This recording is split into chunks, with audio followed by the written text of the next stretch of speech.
Tagal-tagal kang dinagawa ito, pero good morning sa inyo lahat. Papunta tayo ng bundok na Mount Marami ngayon. Second time ko aakyat ito. So nasa paanan na tayo ng bundok na Mount Marami guys. 5 minutes na tayo naglalakad at hinihingal na tayo. Welcome to another adventure sa Mount Marami. Second time natin dito. Let's go! Status update.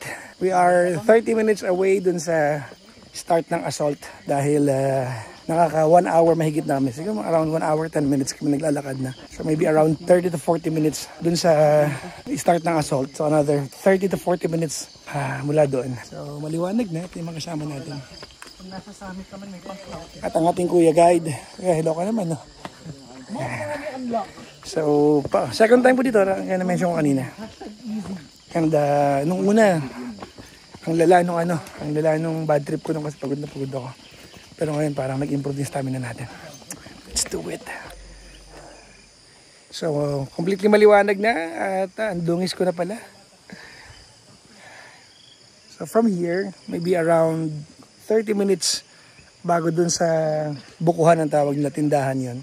Kung saan pwede kang bumili ng sustenance like soft drinks or whatnot. Mula doon, assault na yon, 30 minutes paakyat. So, let's do it. So, nag-umpisa na yung assault namin guys. At ang oras na ay 6:17 morning. So, paahon na kami. Roughly 20 to 30 minutes lang naman to. Itong Mount Marami, itong assault niya. Pero, yun ay kung yung 20 to 30 minutes, yun ay kung konti yung pahinga. Pero minsan may umaabot ng 40 minutes. Depende sa pahinga. So pagkatapos nito, 40 minutes, we summit na. Actually, tanaw na dun sa kanina, sa dinaan namin yung pinaka-summit. Medyo ridges yung dating niya.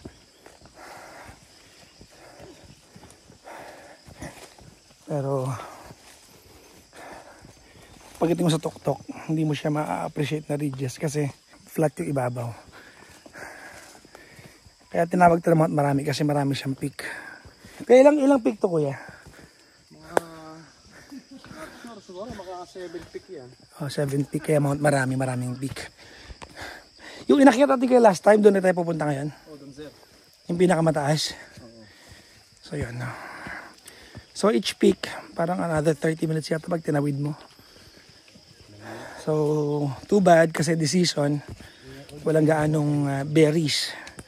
Hindi panahon ng wild berries. Normally, may wild berries na pwedeng kainin sa may bayabasan. Tama ba kuya? Sa may bayabasan. Nung huling akyat ko dito, nakatikim ako ng bayabas sa berries. Pero this time, mukhang wala. So tara, nasa kawayanan na kami. Mainit dito, medyo mainit kasi wala na pasok na hangin.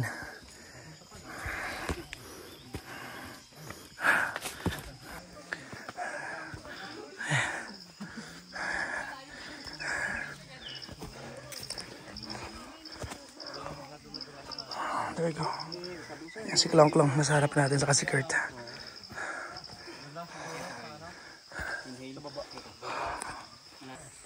So, ito yung eye level natin guys. So, ayan yung pupuntahan natin. Galing tayo dun. Baba. Ayan. So, malaking tulong yung araw-araw na pag-gym natin. Kasi hindi tayo ganong wasak ngayon.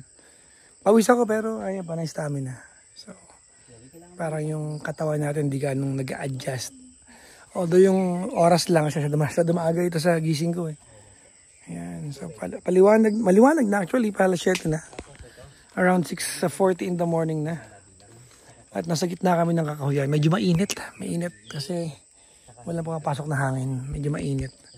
So contrary sa belief ng iba, pag maraming puno, malamig. Sa ganito kataas na lugar, importante yung pasok ng hangin. So walang hangin, no. Mainit pa eh. Parang ganting temperature. Nagpunta kami ni Kara sa Taiwan eh. Mapuno pero mainit. So konting hike. Siguro mga around 20 minutes na assault pa ito. Tapos bubuka na ito papunta dun sa pinaka summit. Hi guys! So nasa summit na tayo ngayon.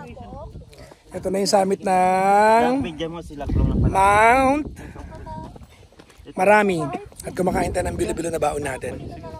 So doon kami galing. Doon, sa malayong doon. So ayan na, ano yan? Meron insekto. Okay lang yan. Yung mga kalapati lumilipad dito, ang ganda. Summit of Mount Marami. Second time ko dito, never gets old. Sobrang ganda. Well, lahat naman ng bundok, pag pinagpaguran mo. Secondary na lang siguro yung ano, yung, although maganda yung view, pero what you appreciate more than the view, or other than the view, ay yung achievement mo, nakakyat mo to. Kasi, you know why you climb mountain? Because it's there. Yun lang talaga dahilan. So, kakain tayo ng kaunti, bilo-bilo. Wala tayong kutsara, yun lang. Yun lang. Meron pa dito palabok, oh. Kakatapos natin magmerienda.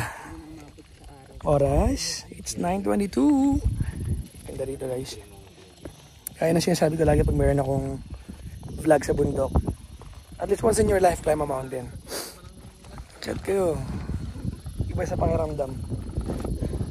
Ganda, relaxing. It's actually, it's a mental reset. It's a mental reset. Most of all, achievement yun, personal achievement mo. On the way up, di ba, parang gusto mo lang sumuko, pero kailangan mo ituloy kasi wala namang kakarga sa'yo, bababa paakyat eh. Ikaw lang din eh. Papahinga lang. Ganun din ang buhay, di ba? Pahinga lang, tuloy ulit. Di ba, Pang Nems, oh? Okay, Pang. Tama, di ba? Mother Mountain, Mount Marami. Mount Marami. Di ba? 2 pulikat. Boom. So, kumakain lang kami. Kanya-kanyang baon. Ang mga boys. Hey! Hey! So, we're almost done here. Ayan yung mga boys, ha. Ito yung upper ledge. Nasa lower ledge tayo. Part kung bakit tinawag na Mount Marami to. May marami mga peak eh. Ito, baba. One of the peaks yan. So, pero hindi magkatabi. Kailangan bumaba ka ng kaunti. Ayan. So kung titignan natin, doon tayo ng kaunti. Ayan. Bangin yan, no? Bangin. Alright. So yun, bangin. So kailangan mag-climb ka doon, climb down, para makaakyat ka dyan. So hindi siya kumbaga considered another peak siya. So kung titignan nyo kung gaano kalalim to, guys, ipapakita ko sa inyo. Ayan. Yan. Yan yung bangin. Hindi ako makalapit, guys, baka malaglag tayo eh. Yan yung bangin. Lapit pa rin ng konti. Yan. So that's actually several stories drop kung makikita ninyo. Ayaw na. I don't wanna test my fate. But then again, I've been here for the second time around. Always enjoyable. Medyo mainit lang yung trail ng Mount Marami, no? Climbing up, medyo mainit. Tsaka itong pinakasummit, walang gaanong punong kahoy dito. Walang gaanong punong kahoy, walang lilim. So kailangan bumaba ka ng lower ledge. May lower ledge eh. Ito sa mga kawayan na to. Medyo pwede kang lumilim dyan. Pero sa pinakasummit, kasi talagang wala talagang kahit anong lilim. Iba kasi mga bundok medyo makatapano may pwede kang liliman. Halimbawa, Talamita may konting puno. Dito wala talaga. Enjoy ko to, grabe. Kaya nilagi kong payo sa mga hindi pa nakakakit ng bundok. Once in your life, makit kayo ng bundok. Tawag nito, climb a mountain. Kahit isa lang, kahit mababa lang. Malay mo, ma-discover mo na passion mo pala ito. Ayan. Try ko pakita sa inyo yung drop, no? Papakita ko sa inyo. Ayan. So, ito yan. Nakalagay sa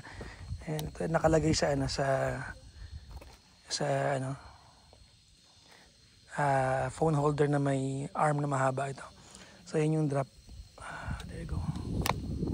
Ayan. Ayan.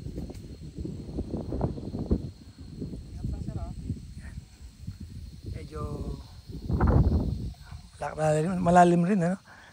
Ayan, no? Kita mo, yan, no? Lalim, di ba? Ayan. So kung makikita mo dun sa bandaron, ang liit ng mga puno. Doon kami galing. Yun dun. So, ilang peak din yan. Sa likod nung pang-apat na peak yung makikintab doon. Hindi ko lang kung nakikita ng camera. So yun, doon. Ay nako, ganda. Pababa na kami guys, papahinga lang ng konting picture taking and we're good to go. So kung makikita nyo, tulog yung mga boys natin. No? Buhay bundok. Ayan, Papang Luis. Hey! Ayan, nagpapahinga kami. At tulog si Nim. Oh. Ang plano natin ngayon, tulog si Nim eh. Ang plano ngayon, iiwanan si Nim.